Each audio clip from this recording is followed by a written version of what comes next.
Hello दोस्तों, welcome back to my channel serial talk. तो चलिए करते हैं कुछ बातें अनुपमा के बारे में। तो आज हम देखेंगे कि बनराज से शुरू होता है। बनराज अनुपमा को बोलती है आई एम सॉरी। तोसू के शादी में काव्या ने जो कुछ भी तमाशा किया उसके लिए आई एम सॉरी। अनुपमा बोलती है लेकिन मैं सॉरी नहीं हूँ, मैं शर्मिंदा नहीं हूँ। तब मेरी बात बच्चों की थी और तब आपके मेरी बातों से आपको बुरा लगा या मेरी बातों की वजह से आपका ये एक्सीडेंट हुआ तो आई एम सॉरी। फिर बनराज बोलता है मेरे यहाँ रहने से तुम्हें बहुत तकलीफ़ हो रही होगी ना, मैं एक फुल टाइम नर्स रख लूँगी मेरे देखभाल के लिए या खुद ही देखभाल कर लूँगी। फिर अनुपमा बोलती है आप आपके अपने परिवार के साथ है, यहाँ माँ बा है, बापूजी है, सब लोग हैं और कभी कभी मुझसे जितना हो पाएगा मैं आपका मदद कर दिया करूँगी। फिर बनराज बोलता है मैंने तुम्हारे साथ इतना सब किया फिर भी तुम मेरी मदद करना चाहोगी। अनुपमा बोलती है आपके और मेरे बीच में कोई रिश्ता नहीं सिवाय एक का, इंसानियत का। आप इस घर में एक बेटे हैं, भाई है, पिता है, ससुर है, बस उससे ज़्यादा कुछ नहीं, कुछ भी नहीं। ऐसे कह के वो कमरे से निकल जाती है।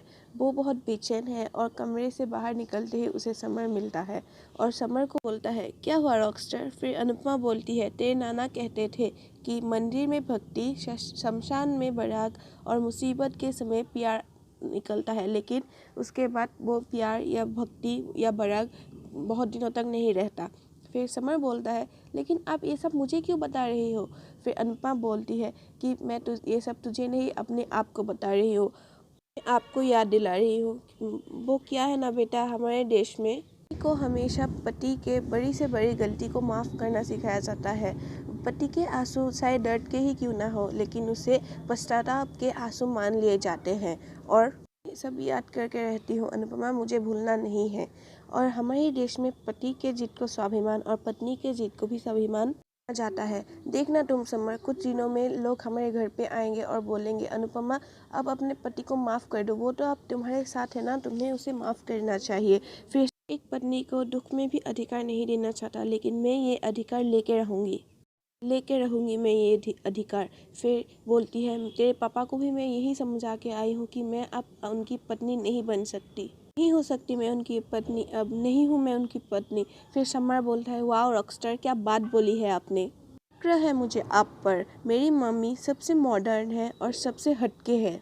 लोग अपने कपड़े से, लिबास से मॉडर्न लगते हैं, हालांकि मेरी मम्मी देखने में आउटडेटेड हो लेकिन उनकी सोच मॉडर्न है। फिर अनुपमा बोलती है चल ठीक है, तेरे पापा की अब दवाई की समय हो गया है तो उन्हें खाना भी खिला दे और उसके बाद उन्हें दवाई भी खिला देना। समर बोलता है कि मम्मी मैं आपकी तरह सॉर्टेड नहीं हूँ। फिर अनुपमा बोलती है मुझे ये सॉर्टेड बॉटेड नहीं पता, जाना बेटा उन्हें खाना खिला दे, दवाई देना भी ज़रूरी है। फिर समर बनराज के लिए खिचड़ी लेके जाता है। बनराज अपने हाथ से खाना खाने की कोशिश कर रहा है लेकिन नहीं खा पा रहा है। समर अपने बाप को ऐसे लाचार देखकर उसे तकलीफ़ हो रही है और वो आगे आकर अपने पापा की हेल्प करने लगता है। वो पापा को खिचड़ी भी खिला देता है और पानी भी पिला देता है और बनराज भी बिना कुछ बोले समर के हाथ से खाते पीते रहता है।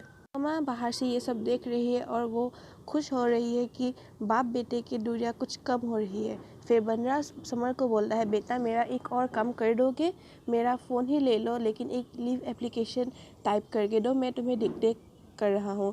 फिर समर बोलता है 1 मिनट। तब वो बहुत फटाफट से अपने फ़ोन से ही एक लीव एप्लीकेशन लिख कर अपने पापा को दे देता है। बनराज हैरान हो जाता है और बोलता है तुमने इतना जल्दी लीव एप्लीकेशन टाइप कर दिया। फिर समर बोलता है मैं मानता हूँ मैं तोशु भाई की तरह इतना इंटेलिजेंट नहीं हूँ लेकिन इतना डम ही नहीं हूँ कि एक लीव एप्लीकेशन ना लिख सकूँ। बनराज समर से बोलता है बेटा मेरा एक और काम कर दोगे। फिर उधर देखते हैं कि काव्या भी कुछ लैपटॉप में काम कर रही है और अचानक से डोरबेल बजता है। फिर काव्या सोचती है कि इतने रात को कौन हो सकता है। वो दरवाज़ा खोलती है और देखती है समर है। समर बोलता है कि मिस्टर शाह ने आपके पास भेजा है उनका सारा सामान लाने के लिए, अगर आपने नहीं दिया वो आपके खिलाफ़ कोर्ट में केस कर देंगे। काव्या बोलती है केस, लेकिन वो उसका सब सपना था। समर सिर्फ बनराज का लैपटॉप लेने के लिए आता है। फिर काव्या बनराज का पूरा लैपटॉप पैक कर देती है लेकिन उनसे ऊपर एक नोट छोड़ती है बनराज के लिए। वो बनराज के लिए एक कागज़ के टुकड़े पर कुछ मैसेज लिखती है। क्योंकि बनराज उसका फ़ोन का कोई रिप्लाई नहीं दे रहा है। फिर काव्या बोलती है अभी तक तो उसे मेरा मैसेज मिल गया होगा, लेकिन उसका अभी तक रिप्लाई नहीं आया। फिर बनराज वो चीट मिलता है और वो पढ़ने लगता है। उसमें लिखा है मैं तुमसे बात करना चाहती हूँ वी। फिर बनराज वो कागज़ फेंक देता है। इधर पाखी भागी भागी अनुपमा के पास आती है और बोलती है मम्मा जल्दी चलिए, पापा ने आपको बुलाया है। फिर अनुपमा बोलती है मुझे बुलाया है, लेकिन क्यों? फिर पाखी बोलती है अब चलिए तो, लेकिन बाहर आके देखती है कुछ अलग ही माहौल है। पूरा परिवार एक साथ बैठा हुआ है और कमरा सजाया हुआ है। फिर बनराज बोलता है कि मैंने आप लोगों के लिए कुछ सरप्राइज़ प्लान किया है। फिर माँ बापूजी बोलते हैं क्या, कैसा सरप्राइज़? फिर उनके मामा जी बोलते हैं मेरा जन्मदिन था, मेरे भंजे को याद है, देखा आप लोगों ही भूल गए। फिर बा बोलती है अरे तेरा बर्थडे तो 4 महीने के बाद है। फिर बनराज बोलता है अरे न्यू ईयर आ रहा है, पार्टी नहीं करेंगे क्या?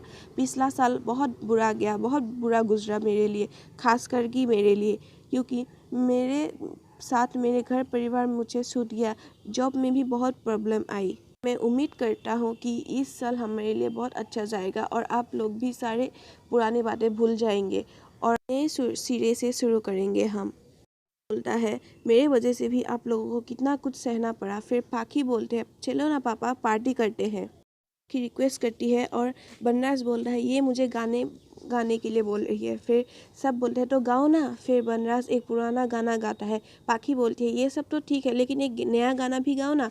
फिर बनराज नया गाना गाने लगता है लेकिन भूल जाता है। फिर मामा जी बोलते हैं अरे भूलने की बीमारी तुझे भी लग गई। फिर पाखी म्यूजिक चालू कर देती है और सारा परिवार एक साथ खुशी में झूम रहा है, नाच रहा है, गान गा रहा है। सारे परिवार बहुत खुश है और अनुपमा को भी समर अपने साथ खींच लेता है और डांस करने के लिए लगता है सब लोग, पूरा परिवार। उसी दौरान नाचते नाचते अनुपमा और बनराज भी बहुत करीब आ जाते हैं, लेकिन तभी केक भी आ जाता है और सब केक काटते हैं और एक दूसरे को केक खिला रहे हैं। फिर अनुपमा और बनराज भी सामने आ जाते हैं, लेकिन वहाँ काव्या सोच रही है कि 12 बज चुके हैं और वी ने अभी तक मुझे विश भी नहीं। फिर सोचती है कि बनराज सो गया होगा, लेकिन उसका मन नहीं मानता। वो फ़ोन लगा देती है। फिर मीनू फ़ोन उठाती है और पीछे से काव्या को सारे परिवार की हंसने गाने की आवाज़ें आती है, लेकिन वो समझ जाती है कि वहाँ पे कुछ पार्टी हो रहा है और वो फ़ोन काट देती है। फिर पूरा परिवार बनराज का एक दूसरे के साथ मौज कर रहे हैं, मस्ती कर रहे हैं, एक दूसरे को केक खिला रहे हैं। फिर मीनू बोलती है कि हम एक गेम खेलते हैं कि एक शीट में सारे लोग एक एक विश लिखो और मुझे पता है कि वो सारा विश पूरा हो जाएगा। फिर बनराज पाखी को बोलता है उसका विश लिखने के लिए, क्योंकि उसके हाथ में मोच आई हुई है और वो नहीं लिख सकता। फिर अनुपमा लिखती है मैं घर और जॉब दोनों एक साथ अच्छे से निभा सकूं। फिर बापूजी भी लिखते हैं कि मेरा परिवार मेरा बेटी खुश रहे और बनराज बाकी से लिखवाता है कि फैमिली। बस आज का एपिसोड यहाँ पर ख़त्म हो जाता है। हम कल देखेंगे कि फिर तोशु और किंजल घर आ जाते हैं और किंजल अपने ससुर को देखकर वो बहुत गुस्सा हो जाती है और बोलती है अगर ये इस घर में रहा तो मैं इस घर में नहीं रहूँगी। फिर अनुपमा रुखाती है किंजल को और बोलती है एक रिश्ते के लिए तुम सारे रिश्ते को क्यों बिगाड़ रहे हो, बाकी तुम पढ़ी लिखी हो, अपना डिसीजन खुद ले सकती हो। तो आज के लिए इतना ही दोस्तों। अगर आपको हमारा वीडियो पसंद आया तो लाइक ज़रूर कर दीजिएगा। अगर आप हमारे चैनल पे न्यू हैं तो सब्सक्राइब करना मत भूलिएगा। अगर आपको हमारा वीडियो आज पसंद भी नहीं आया तो डिसलाइक भी कर सकते हैं। तो आज के लिए इतना ही दोस्तों, बाय बाय।